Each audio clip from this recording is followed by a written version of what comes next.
En una época en que la maternidad era vista como símbolo de honra y bendición, Ana vivía en profunda tristeza.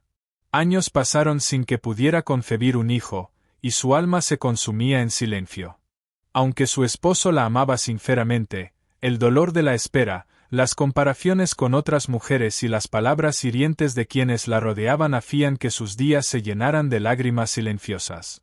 Sin embargo, en lugar de rendirse, Ana eligió volcar su corazón en la oración, convencida de que solo Dios podía responder a su anhelo más profundo. Con el paso del tiempo, su clamor fue escuchado. Un día, su cuerpo, antes estéril, albergó una nueva vida.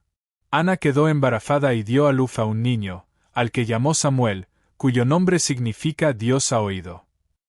No lo vio solo como un hijo, sino como una promesa cumplida, como una manifestación viva del poder de la fe. Desde el inicio, lo crió con la certeza de que aquel niño estaba destinado a algo mayor que ella misma. Samuel no solo representaba la alegría de una madre, sino también la prueba de que los silencios largos pueden ser el preludio de milagros grandiosos.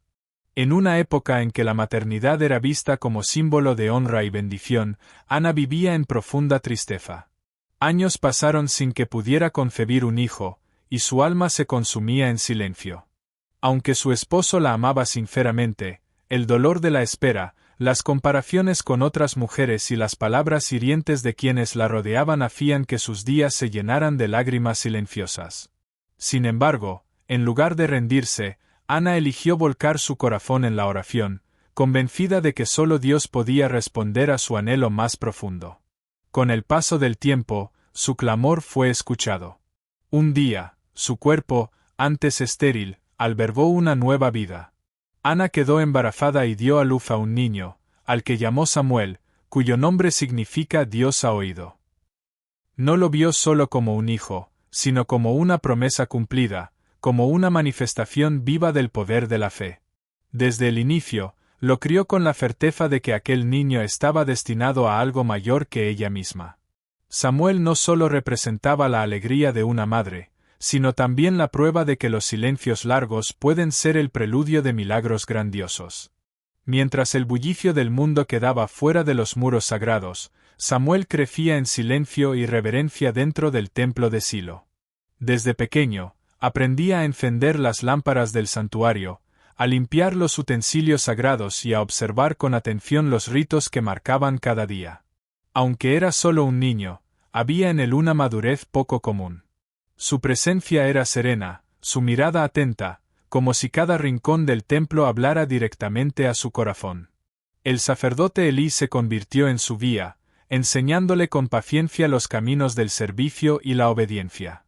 Sin embargo, Samuel no se limitaba a seguir instrucciones, había en él un deseo genuino de agradar a Dios. La atmósfera espiritual que envolvía su rutina lo moldeaba, forjando en su interior una sensibilidad que lo separaba de los demás. Mientras los hijos de Elí deshonraban el templo, Samuel, sin palabras, mostraba integridad. Allí, entre lo sagrado y lo cotidiano, se gestaba el carácter de un profeta. Una noche tranquila cubría el templo de Silo. Todo parecía en calma, las lámparas sagradas aún ardían suavemente, y los sonidos del mundo exterior se habían desvanecido en la oscuridad. Samuel dormía cerca del lugar santo, en ese espacio donde lo terrenal rozaba lo divino. Sin saberlo, esa noche marcaría el inicio de un nuevo tiempo. Mientras Elí reposaba en su cuarto y el silencio reinaba, algo distinto ocurrió. Samuel fue despertado por una voz que lo llamó por su nombre. No era el eco de un sueño ni un ruido del viento, era un llamado real, profundo, imposible de ignorar. Aunque confundido al principio, su corazón se mantuvo dispuesto. En aquella noche sagrada, Dios rompió el silencio de generaciones para hablar a un niño. Fue la primera vez que Samuel experimentó el peso de lo divino dirigiéndose a él directamente. No sería la última. La voz que habló a Samuel no fue una simple invitación, sino una revelación pesada y seria. Mientras el niño se mantenía en silencio, escuchó palabras que ningún corazón infantil esperaría oír. Un juicio divino se cernía sobre la casa de Elí. El comportamiento corrupto de los hijos del sacerdote no había pasado desapercibido, y ahora llegaba el momento de la consecuencia. A la mañana siguiente, Samuel no habló de inmediato. Guardó el mensaje con temor, sabiendo que lo que escuchó alteraría el curso de muchas vidas. Pero al ser cuestionado por Elí, finalmente reveló todo con sinceridad. Aunque joven, su papel como mensajero de Dios ya se hacía claro. Con esa revelación, Samuel dejó de ser solo un niño del templo y comenzó a cargar o peso da verdade profética. Su obediencia marcaría el inicio de su legado como voz de Dios entre su pueblo. A partir de aquel día, Samuel fue visto con nuevos ojos. Lo que comenzó como un servicio humilde en el templo se transformó en una vocación evidente. El pueblo de Israel, al ver que sus palabras siempre se cumplían, comenzó a reconocerlo como profeta. No fue su edad lo que impresionó, sino la claridad con que Dios lo usaba como instrumento. En tiempos de incertidumbre, su voz traía dirección. En medio de la decadencia espiritual, su presencia recordaba que aún había esperanza. Samuel no buscó fama ni reconocimiento, simplemente hablaba lo que Dios le mostraba. Su vida, marcada por obediencia desde la infancia, se convirtió en ejemplo de pureza y firmeza. Era un profeta que no solo escuchaba, sino que vivía o que falaba. Los días eran turbulentos en Israel. Las tribus vivían fragmentadas, cada una siguiendo su propio camino. El pueblo carecía de liderazgo firme, y los enemigos externos, especialmente los filisteos, amenazaban constantemente la estabilidad de la nación. En medio de esta oscuridad, Samuel surgió como un faro. No era rey, ni guerrero, ni hombre de poder político.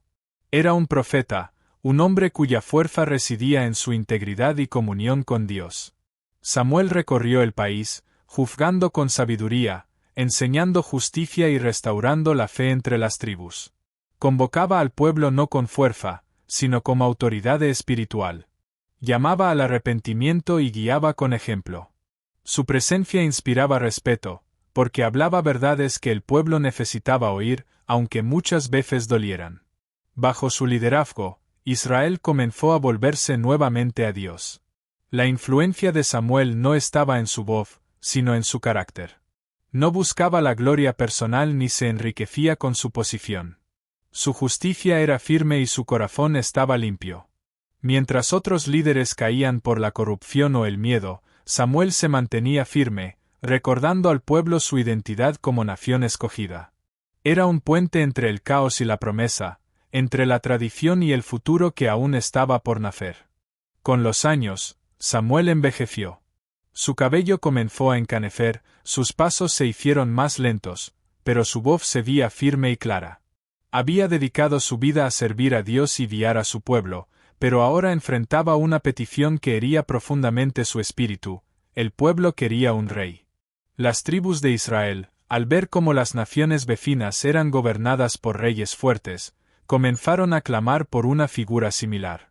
Querían poder, estrategia militar, una figura que los representara con imponencia ante el mundo. A pesar de todo lo que Samuel había hecho por la nación, el pueblo miraba más a lo exterior que a lo esencial. No buscaban obedecer a Dios, sino parecerse a los demás. Samuel se sintió rechazado, no solo como líder, sino como profeta. Pero comprendió que el rechazo no era a él, sino al mismo Dios que los había guiado desde los días de Moisés. Con el corazón pesado, Samuel oró. Y aunque advirtió claramente a o povo das consecuencias de ter rey humano, opresao, impostos, abusos de poder, a decisao ja estaba tomada. A pedido divino, Samuel afeitou a transicao. Ele ungiría o primeiro rei de Israel, nao por escola propia, mas por fidelidade ao propósito maior. Mesmo diante da rejeicao, Samuel permaneceu obediente. El día llegó. Samuel, obedeciendo la instrucción divina, se dispuso a ungir al hombre que sería el primer rey de Israel. Saúl, un joven de gran estatura, de apariencia imponente, proveniente de la tribu de Benjamín. Era todo lo que el pueblo había imaginado al pedir un líder como los de otras naciones. Sin embargo, Samuel, que veía más allá de lo externo, percibía la fragilidad oculta bajo la figura fuerte del nuevo rey. El acto de unción fue solemne. Samuel derramó el aceite sobre la cabeza de Saúl, declarando públicamente el inicio de una nueva era para Israel. Había respeto, expectativa e esperanza no har. Mas dentro de Samuel había también inquietacao. Él sabía que colocar una coroa sobre ueme o memera, ao mesmo tempo, ueme abanco e ueme risco. Por trás daquele gesto simbólico, estábamos ecos de advertencias feitas e ignoradas. Mesmo assim, Samuel permaneceu fiel a Misao. Ele orientou Saúl, intercedeu por ele, tentou moldalo como servo de Deus antes de líder de homens. Mas a monarquía, tao desejada pelo povo, traría desafíos que ultrapasábamos limites da política. Samuel estaba diante do fim de sua era profética como autoridade civil, mas nao do seu papel como voz de Deus. Mesmo como rei no trono, o feu ainda falaria a través do profeta. Los años pasaron, y Samuel envejeció completamente. Había visto surgir un rey, había advertido sobre sus errores, y también lo había reprendido con firmeza cuando se desvió del camino. Había ungido a otro joven en secreto, David, sabiendo que el trono pasaría a quien tenía el corazón alineado con Dios. Pero ahora, sus pasos eran lentos, y su voz, aunque aún firme, se volvía más pausada. Ya no lideraba asambleas ni recorría pueblos, pero seguía siendo un faro espiritual. Samuel no buscó el poder. No ansiaba reconocimiento. Desde niño, fue obediente. Desde joven, fue íntegro. Y hasta su muerte, permaneció fiel a Dios por encima de todas las demandas humanas. Vivió momentos de gloria y también de tristeza. Fue rechazado, mas nunca se rebeló. Viu o povo escoler caminos tortuosos, mas nunca dejó de interceder por él. Su vida nos deja una enseñanza profunda. El verdadero liderazgo no se basa en títulos ni en tronos, sino en carácter. Samuel fue sacerdote, juez y profeta. Pero, acima de todo, foi servo. En tempos de crise, permaneceu firme. En tempos de transicao, permaneceu justo. E mesmo cuando Hanao tina maíz forcas, su historia continuaba inspirando. O legado de Samuel nao foi uma estatua, mas uma memoria viva de fidelidade en meio a instabilidade.